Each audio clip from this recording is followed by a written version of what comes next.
C'est un ambitieux programme du gouvernement qui permet également de stabiliser le couvert forestier de la République démocratique du Congo. Nous allons parler du programme de gestion durable des forêts. Nous parlons de ce programme du gouvernement au ministère d'État, ministère de l'Environnement et du Développement durable, avec la directrice nationale intérimaire, Nounou Boto.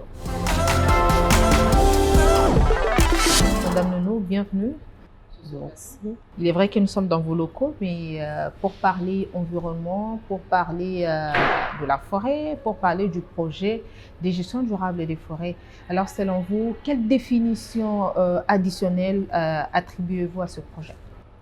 Oui, en fait, le projet, c'est, comme vous dites, c'est le PGDF, les programmes de gestion durable des forêts.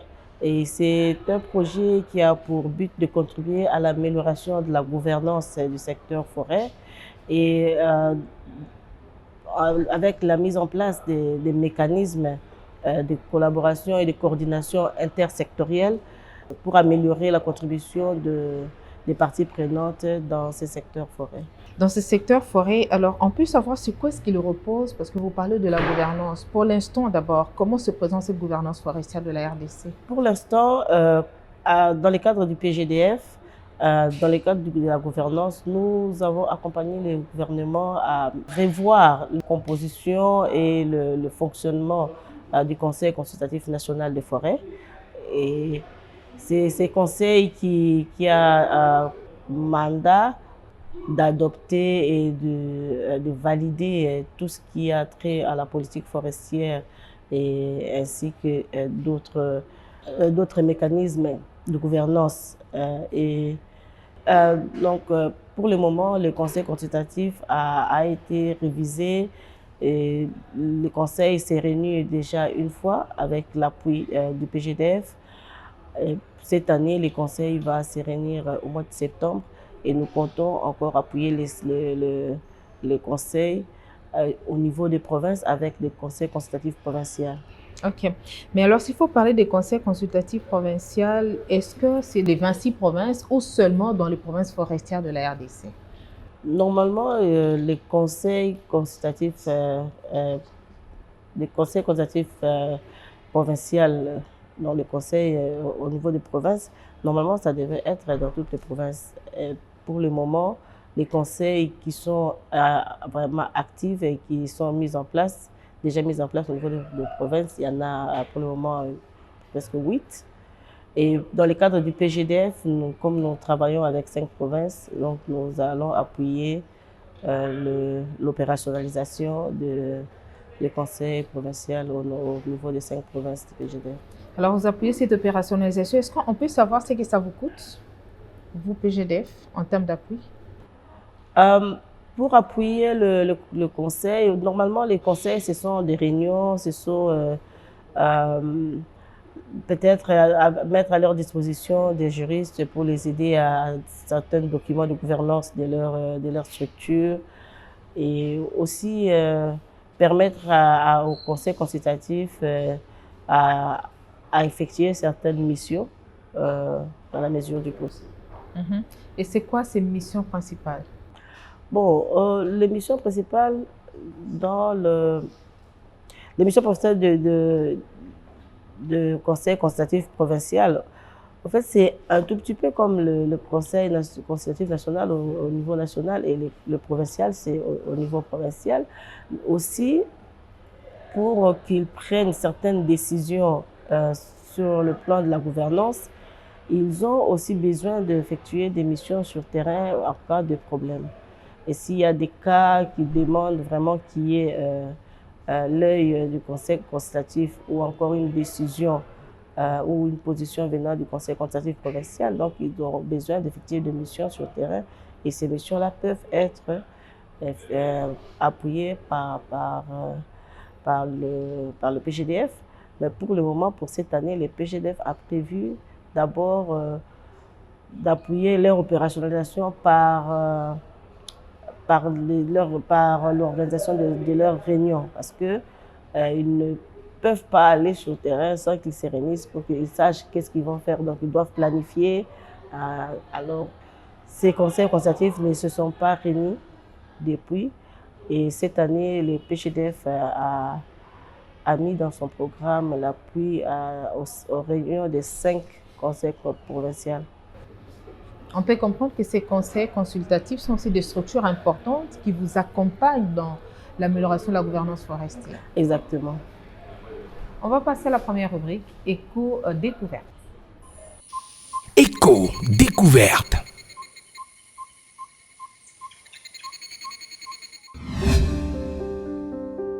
Je suis l'élève Naomi Ngolela de la 2e année à Grille à l'ITEA Mombele. Ici, on est à Mbila Mboka, Congo. Je suis là, ici, en train de faire une opération nommée désherbage.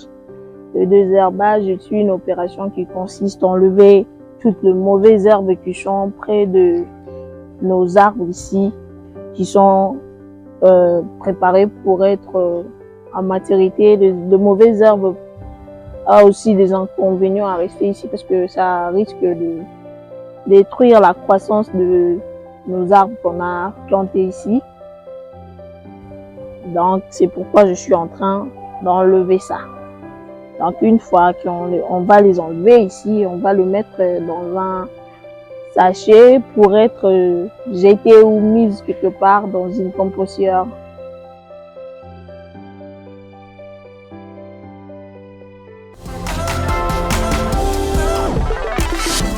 Le programme de gestion durable des forêts avec 6 composantes. Quelles sont les 6 composantes et comment fonctionne chacune d'elles? Alors, les composantes, nous avons la composante gouvernance. La composante gouvernance telle que je venais de vous parler, c'est par rapport à la gouvernance forestière. Donc, ce sont toutes les structures de gouvernance. Et on a parlé du conseil consultatif des forêts. Bon, dans le cadre de la gouvernance du projet lui-même, il y a le comité de pilotage du programme. Et aussi, toujours dans le cadre de la gouvernance, il y a les comités pilotes des zonages forestiers au niveau des territoires. Donc là, les PGDF appuient la mise en place et la redynamisation de ces comités pilotes au niveau des territoires. Nous avons déjà appuyé dans la province de la Chopo, à Banalia, à Bafouassende et à Isangi. On a fait le territoire de Lissala et Bongandanga.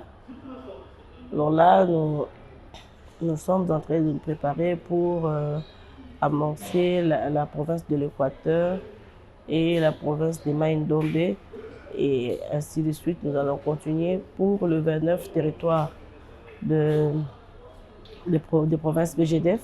Donc nous allons appuyer la mise en place ou la redynamisation de ces comités de pilotage des zonages forestiers de votre territoire.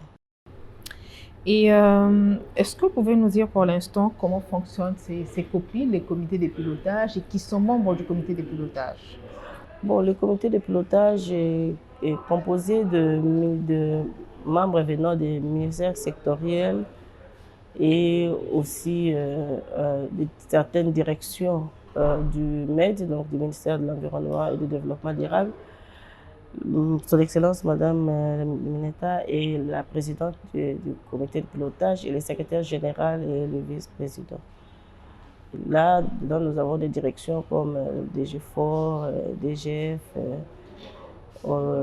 reboisement, la cellule juridique, donc la direction de réglementation et contentieux environnementaux. Donc c'est un peu ça. Et le COPI a pour mandat de gérer le PGDF.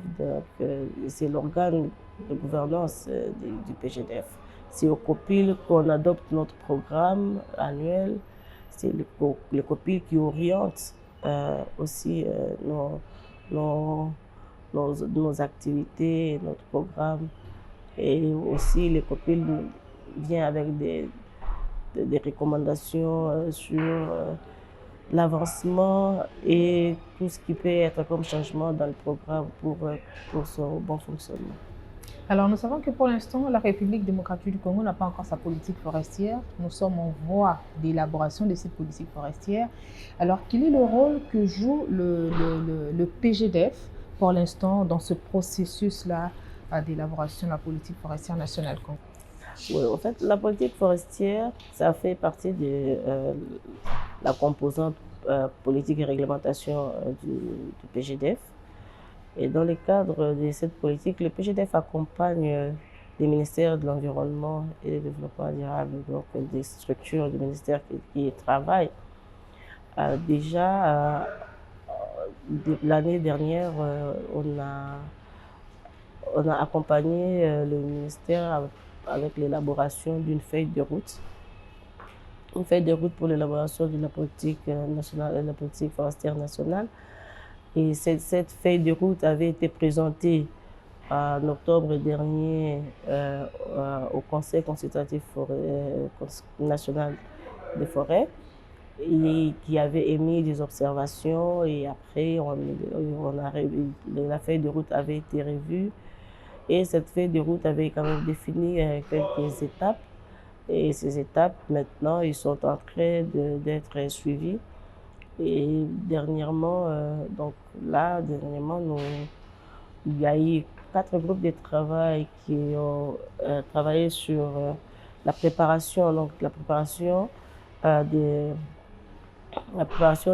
documents de diagnostic, parce qu'il fallait d'abord faire des diagnostics. Et ces diagnostics n'ont pas seulement commencé maintenant, mais ce sont des diagnostics qui ont fait l'objet aussi des états généraux des forêts. Et là... Et qu'est-ce que ça avait donné comme diagnostic déjà d'emblée comme ça? Ça va être une matière un peu plus longue si on doit parler de tous les éléments, mais il y a eu quand même des éléments de diagnostic. Et pour le moment, on va approfondir le diagnostic pour avoir le diagnostic institutionnel, le diagnostic des ressources humaines de MED, toujours dans le cadre de l'élaboration de la politique forestière. Et il n'y a pas longtemps, il y a eu encore une autre réunion de groupe de travail et des parties prenantes. Ils se sont réunis à Kisantu pour préparer l'atelier de la planification de la version 0 de la politique forestière. Et cet atelier aura lieu le 19 août. Donc c'est mois-ci, le 19 août, ici à Kinshasa. Et c'est là qu'on va élaborer, donc on va planifier l'élaboration de la première, dans la version 0 de la politique nationale, de la politique forestière nationale. Et cette version 0 fera l'objet d'une consultation au niveau national. Voilà, c'est ce que nous attendons. Nous pensons que ça va quand même beaucoup contribuer dans l'amélioration de la gouvernance forestière en République démocratique du Congo. On va prendre la deuxième rubrique, donc l'éco-créativité. Éco-créativité.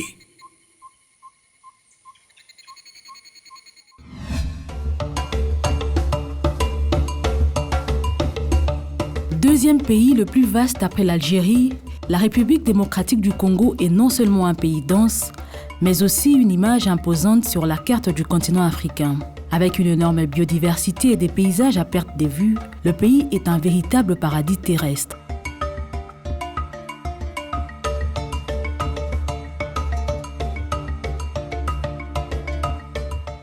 Des Boma à Goma, des Bouta à Kolwezi, le Congo-Kinshasa, avec son hospitalité légendaire, regorge une diversité naturelle, culturelle et sociale à part entière que seules quelques nations à compter au bout de doigts peuvent se targuer l'honneur de posséder.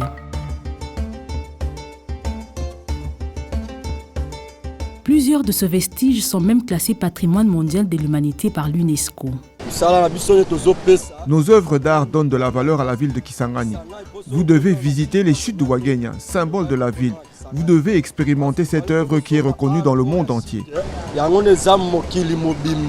Le pays de Lumumba ne compte pas malheureusement parmi les meilleures destinations du monde à cause d'une part de l'enclavement de ses agglomérations et de l'autre un déficit de politique publique et pire, la propagande d'un territoire instable, voire à haut risque pour certains. Accusé à tort ou à raison, la RDC a cependant la vocation d'une terre de pèlerinage grâce à ses potentiels touristiques si on y apporte la touche qu'il faut. Pour recevoir nos visiteurs, il n'y a pas vraiment de bonnes conditions. Les gens peuvent voir que non, moi je vais aller passer un temps à Chute pour se reposer ou pour vacances comme ça. Il n'y a pas des hôtels, il n'y a pas de restaurants. La RDC n'est-il pas une destination touristique oubliée? Au-delà du business minier, qu'est-ce qui peut créer l'attraction et redorer l'image ternie du pays? Que manque-t-il au Congo-Kinshasa pour créer une industrie touristique autour de ses potentiels? Beaucoup d'étrangers fréquentent la RDC pour des affaires, ce qui n'est pas mauvais, mais peu seulement peuvent se mettre plein les yeux. Comment le PGDF arrive-t-il à identifier le besoin clair en termes de gouvernance forestière? Bon, le PGDF n'identifie pas le besoin. Le PGDF est un programme du gouvernement. Le PGDF, c'est un programme qui avait été élaboré par le ministère de l'Environnement, donc le secrétariat général du ministère de l'Environnement et ce partenaire, l'AFD. Et après, ils ont reçu le financement de TAFI qui découle de la première lettre d'intention de TAFI, donc dans le cadre du partenariat CAFI-RDC, et aussi une partie du financement de l'AFD. Donc, en élaborant le document de programme donc, du PGDF, le ministère savait déjà qu'il y avait un besoin en termes de gouvernance, de l'amélioration de la gouvernance forestière. Et le PGDF ne fait que accompagner le gouvernement ou accompagner le ministère de l'Environnement dans son travail pour améliorer cette gouvernance forestière. Vous accompagnez le gouvernement, vous accompagnez également les communautés locales qui sont un peu plus proches des forêts. Est-ce qu'on peut comprendre que c'est un projet qui soutient aussi le développement durable des forêts, des communautés locales? Oui, concernant les forêts, les communautés locales, au niveau du PGDF, c'est beaucoup plus. Pour cette année, nous allons accompagner les CFCL dans les cadres. D'abord, là où il y a des CFCL, par exemple les CFCL n'ont pas de documents. Par exemple, on peut les accompagner pour avoir tous les documents possibles, nécessaires, et les accompagner pour avoir, par exemple, un plan simple de gestion. Et peut-être, je crois, cette année, nous avons quand même des petits appuis pour aussi qu'ils soient opérationnels dans ce sens-là. Donc, nous allons avoir quelques sites pilotes, quelques CFCL pilotes que nous allons accompagner dans ce sens. Et selon vous, vous pensez que le CFCL évolue quand même bien pour l'instant? Bon, pour l'instant, je peux dire que ça va un peu, mais le travail n'est pas fini. Il faut toujours que le travail se fasse. Nous travaillons avec la division de foresterie communautaire à la direction de la gestion forestière du ministère. Et là, nous voyons qu'il y a des progrès, le travail se fait et nous les accompagnons dans ce sens-là. Même les travaux que nous sommes en train de parler tout à l'heure, dont nous parlons sur l'appui au CFCL, c'est toujours dans le cadre d'accompagnement de la DFC, dans la division de la foresterie communautaire. Alors, quel lien établissez-vous entre le programme de gestion durable des forêts et la REDS en RDC? Oui, comme vous le savez, dans le cadre du processus RED, une forêt qui n'est pas détruite nous donne l'opportunité d'avoir 0 émission et 100% des réserves dans les stocks de carbone. Et quand ça se détériore, Les conséquences sont... on a plus d'émissions et moins de stocks de carbone. Et ainsi de suite. Et pour maintenant, pour le réparer, il y a des programmes. Donc c'est dans le cadre de REL, il y a des programmes comme par exemple, il y a des programmes de reboisement, il y a des programmes l'intensification agricole, des programmes de l'agriculture pérenne, de plantation de l'agriculture pérenne, et aussi il y a les programmes d'aménagement. Donc, dont nous, par exemple, quand je vous parle de comité de zonage forestier, donc dans le cadre de l'aménagement, il y a le macro-zonage et il y a les macro-zonages qui est impliqué. Et là, ça fait partie du travail que le PGDF fait. Donc, dans le cadre, comme je vous dis, donc le lien est là entre le PGDF et le processus RED. Alors, une autre façon d'établir le lien entre l'environnement et nos connaissances, c'est à travers Concept Vert. Concept Vert.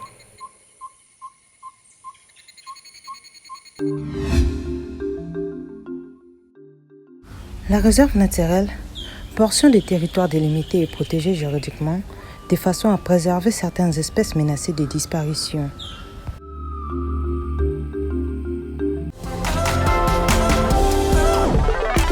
Alors, pouvez-vous nous dire pour l'instant, vous couvrez combien de provinces? Nous couvrons 5 provinces. Nous couvrons la province de l'Équateur, la province de l'Ituri, la province de Mai-Ndombe, la province de la Mongala et la province de la Chopo. Pour une durée de 5 ans? Une durée de 4 ans. 4 ans. Et ça vous coûte combien? Bon, le PGDF a été budgétisé à 16 400 000 $. Et qui vous appuie? Vous avez parlé de CAFI, mais vous n'avez pas parlé de l'Agence française de développement. C'est quoi son rôle dans votre... Oui, CAFI ainsi que l'Agence française de développement sont les 2 bailleurs du PGDF.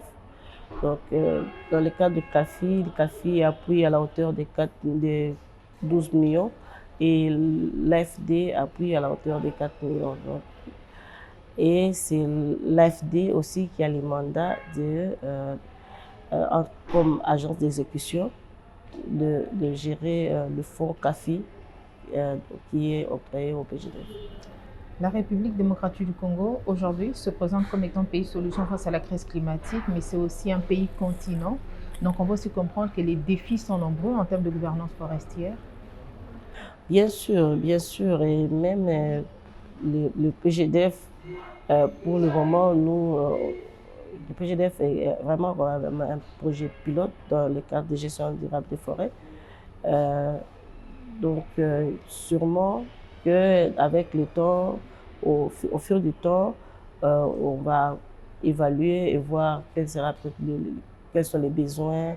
Déjà, avec ce que nous faisons, on voit que ce n'est pas suffisant, mais on est quand même limité dans l'espace et dans le temps, donc on fait avec. Et ça permettra aussi de montrer qu'il y a quand même beaucoup plus de besoins et les défis quand même. Alors, je vais terminer par cette question. Comment le PGDF arrive à appuyer ou à compléter les interventions de l'AGEDIFOR? Bon, le PGDF n'est pas AGEDIFOR 2. Le PGDF n'est pas AGEDIFOR 2. AGEDIFOR a quand même aussi déjà mis certaines bases. Moi, je peux par exemple prendre les cas de renforcement des capacités que nous sommes en train d'organiser avec la DIAF. Donc là, nous sommes en train de vulgariser, de renforcer les capacités des agents de l'administration sur les guides opérationnels. Alors, ces guides opérationnels ont été élaborés grâce à Gédifort. Mais il n'y a pas eu vulgarisation ni renforcement des capacités sur l'utilisation de ces guides. Et là, le PGDF le fait, donc c'est la continuité, la complémentarité dans le cadre du travail. Donc, on peut conclure que le PGDF est là aussi pour la promotion de l'économie verte. Exactement. Merci beaucoup, Madame Nonumboto. Ça a été un plaisir pour nous de vous recevoir sur ce plateau Écran Vert. Je vous remercie. Mon idée pour la planète.